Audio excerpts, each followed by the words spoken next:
Salut mes petits loups, donc aujourd'hui je vous reviens avec une vidéo revue de livres, parce que j'en ai fini 2 et je pense que je vais en finir plus d'un pendant les 15 prochains jours à venir, parce que voilà, je fais partie des gens qui restent chez eux.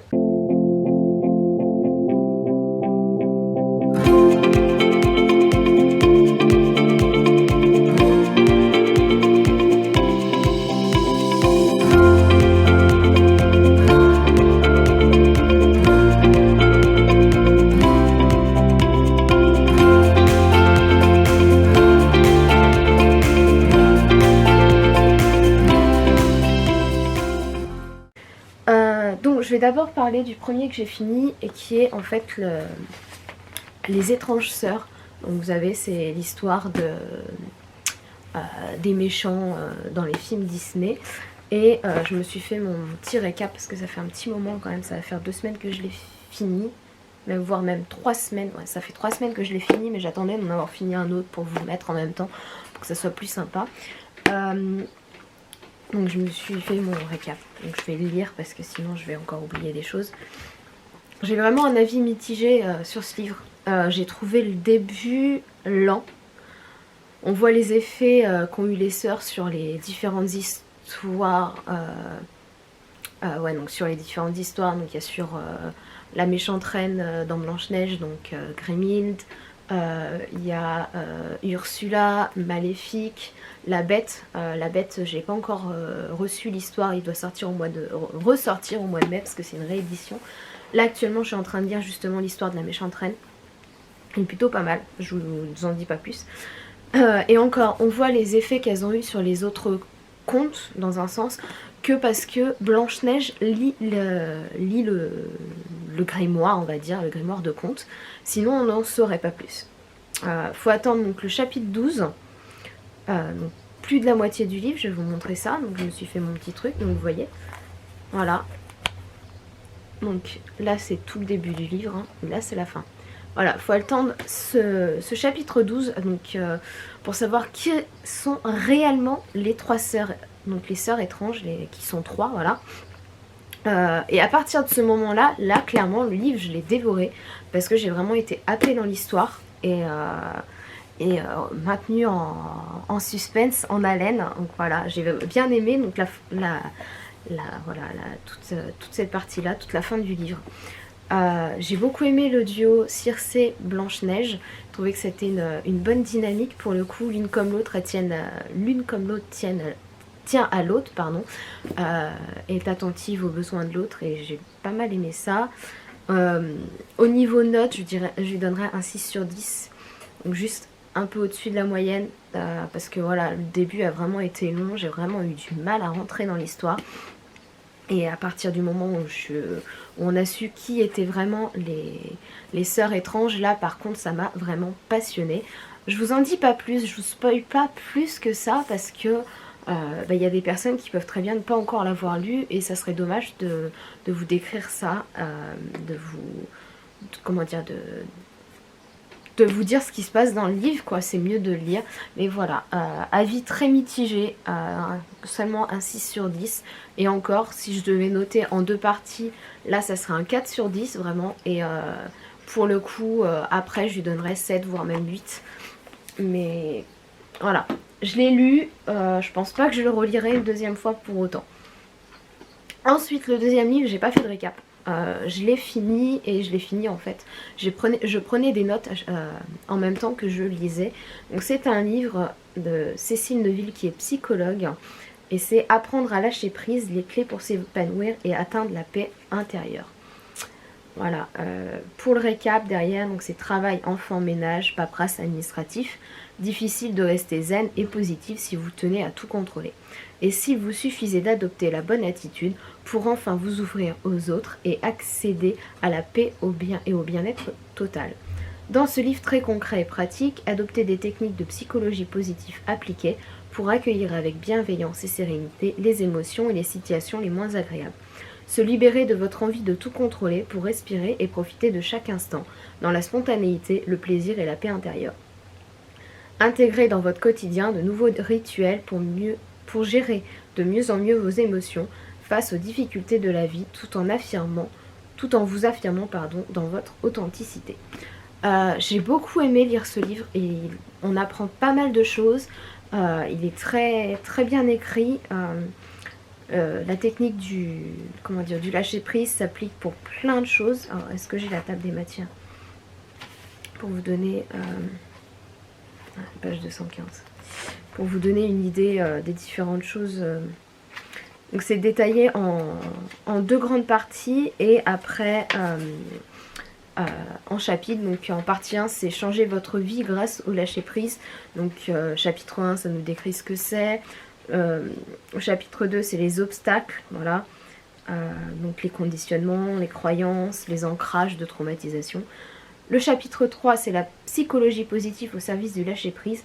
Donc c'est les différentes techniques qu'on peut trouver. Donc par exemple stimuler nos émotions positives, exprimer nos émotions positives et négatives, développer son optimisme, multiplier ses expériences de flow, identifier et utiliser ses forces de caractère, etc. Le chapitre 4 c'est maintenir l'équilibre grâce au lâcher prise. Donc dans ce qu'ils appellent les piliers de vie équilibrés, donc en sachant qu'il y a plusieurs piliers de vie, donc c'est la vie familiale, la vie amoureuse, la vie sociale, la vie professionnelle, les plaisirs personnels, l'hygiène de vie, la gestion du quotidien, l'épanouissement personnel, l'action pour le monde, et après il nous disait donc du coup comment maintenir l'équilibre dans la durée. Et après il y a les différentes étapes du lâcher prise, donc l'identification, l'acceptation ou l'accueil avec bienveillance, le coping, donc faire face avec dans l'instant, la résilience, donc c'est porter un regard plus positif, le pardon, c'est faire le deuil, la croissance post-traumatique, donc tout est décrit, hein, la gratitude, et voilà, donc les 7 étapes. Et ensuite, l'autre grande partie, c'était l'art du lâcher prise au quotidien, avec le chapitre 1, c'est prendre du recul face à sa voix intérieure. Donc le lâcher prise mental, c'est tout ce qu'on peut se dire mentalement et qui font que ça nous pourrit la vie dans un sens, hein. Donc se libérer des pensées parasites, libérer de l'auto-sabotage, voilà, de ses complexes aussi. Moi ça m'a beaucoup aidé celui-là. Après chapitre 2 c'est se libérer des émotions négatives. Celui-là aussi j'ai pris pas mal de notes. Donc il y a se libérer de la rancune, de la colère, de la culpabilité, de la honte, la peur. Ensuite c'est vivre en harmonie avec ce qui nous entoure, donc le lâcher prise dans ses relations, dans les dépendances affectives, le jugement, le regard des autres, la jalousie. Et il y a aussi des dépendances matérielles, comportementales et alimentaires. Celui-là aussi m'a apporté pas mal de choses. Et le chapitre 4, c'est aborder le futur sereinement. Donc c'est tout ce qu'on peut mettre en place pour que ça continue dans le temps et permettre que ce lâcher prise, donc cette paix intérieure dans un sens, puisse nous, continuer à nous aider. Et il y a toute une fin tout un autre chapitre qui n'est pas marqué, mais ici, commence où? Je trouve plus. Voilà, donc il y a de la page 202 à la page 214. Donc il y a quelques petites feuilles. C'est pour apprendre à nos enfants à lâcher prise. J'ai trouvé ça pas mal d'inclure ça à la fin du livre.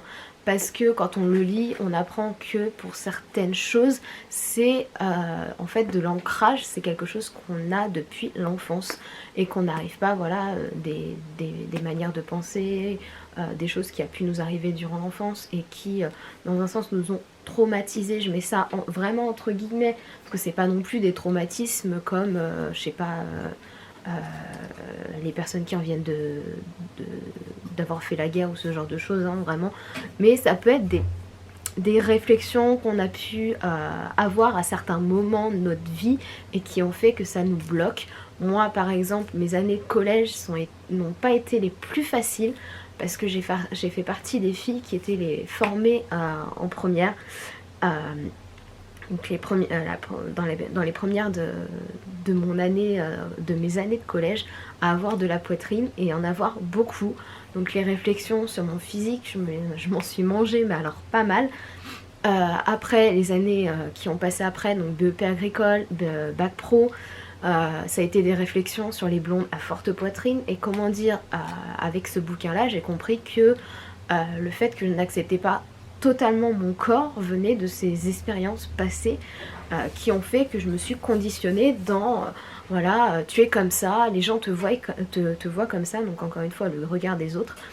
Les gens te voient comme ça et tu peux pas être autrement, et donc forcément bah, tu peux pas être bien dans ton corps, tu cherches à dissimuler, ce genre de choses. Alors là je cherche pas à dissimuler, c'est juste que j'ai froid. Je commence à essayer en tout cas d'aller de mieux en mieux dans mon corps.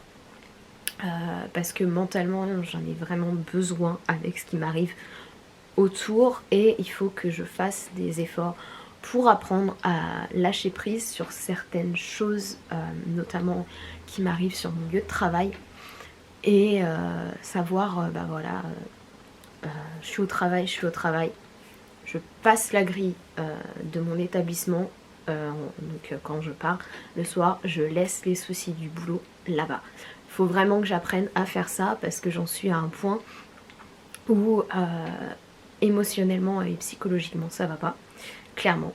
C'est pas possible de continuer comme ça, je me reconnais pas, voilà, là je me suis dit allez, tu te motives, tu vas filmer la vidéo revue des bouquins, ça va te faire du bien au moral, parce que j'aime bien filmer et j'adore surtout faire après le montage, éditer la vidéo, rajouter les petites choses à rajouter, ça j'aime beaucoup.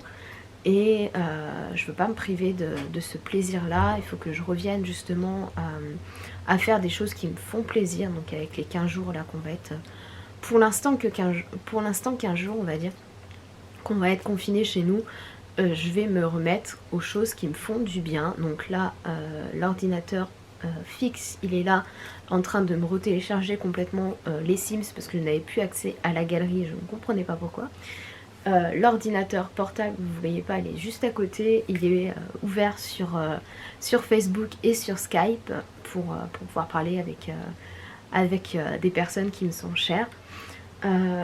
J'ai mon tricot qui est pour le soir, voilà. J'ai mes bouquins, j'ai comment dire, j'ai Orion, ouais. Parce que bon, ça va être 15 jours confiné chez moi sans voir personne, clairement. Mais j'ai mon chat. Là, il est en train de dormir à tous les coups, je sais très bien. Voilà, c'est le seul problème, c'est que bah, il dort, mais il dort sur le lit. Si seulement il pouvait dormir en bas, il me tiendrait plus compagnie. Mais non, il préfère dormir sur le lit. Mais de temps en temps, il descend, il vient manger un peu, il vient boire un peu, et puis il vient me pousser de la tête pour que je le caresse avant de remonter. Donc c'est plutôt sympa. J'ai donc de la couture, il faut que je fasse mes nœuds pour les cheveux pour le voyage Walt Disney World, bon c'est loin, mais il faut que je le fasse, ça va me faire du bien au moral de faire ça. J'ai de la custo de veste à faire, j'ai pas mal de choses clairement à faire et qui peuvent m'apporter du plaisir, donc il faut que je trouve la force d'aller vers ces activités là qui me font du bien. Sans prise de tête, sans me mettre de pression ou quoi que ce soit. Si par exemple bah, je fais un nœud pour les cheveux seulement, bah, j'en fais qu'un et puis c'est tout. Voilà, faut que je passe sur ces choses là. Après bon, il y a les activités du style Netflix, OCS, et le 20, oui c'est ça, le 20 ou 24, non, le 24, pardon. Donc le 24, donc dans mardi qui vient, cette vidéo, Disney Plus sort. Donc ça aussi, ça va être un bon point pour rebooster mon moral, me mettre devant des films Disney sous un bon plaid, avec un bon thé chaud. Ça va être plutôt pas mal. Voilà. Voilà pour les choses en tout cas que je vais mettre en place pour aller mieux et que j'ai pris conscience grâce à ce bouquin. Parce que j'ai fait beaucoup de blabla après avoir décrit le bouquin, mais j'ai appris pas mal de choses. Et comme je vous dis, j'ai pris des notes. J'ai récupéré un carnet qui ne servait pas au boulot. Et voilà. Oula, j'ai des pages. Ah mais non, c'est normal. C'est normal, je les avais remplis celle-là. Donc voilà, j'ai pris des notes. Hein. J'ai pris des notes. J'ai pris beaucoup de notes. Voilà, voilà. Donc la petite routine, enfin la petite revue livre, c'est un peu éparpillé partout, mais j'avais besoin parler. Et j'espère en tout cas quand même que la vidéo vous aura plu. Et en attendant la prochaine, je vous fais à tous des gros bisous. Prenez soin de vous, prenez soin de vos proches qui sont dans le même foyer que vous.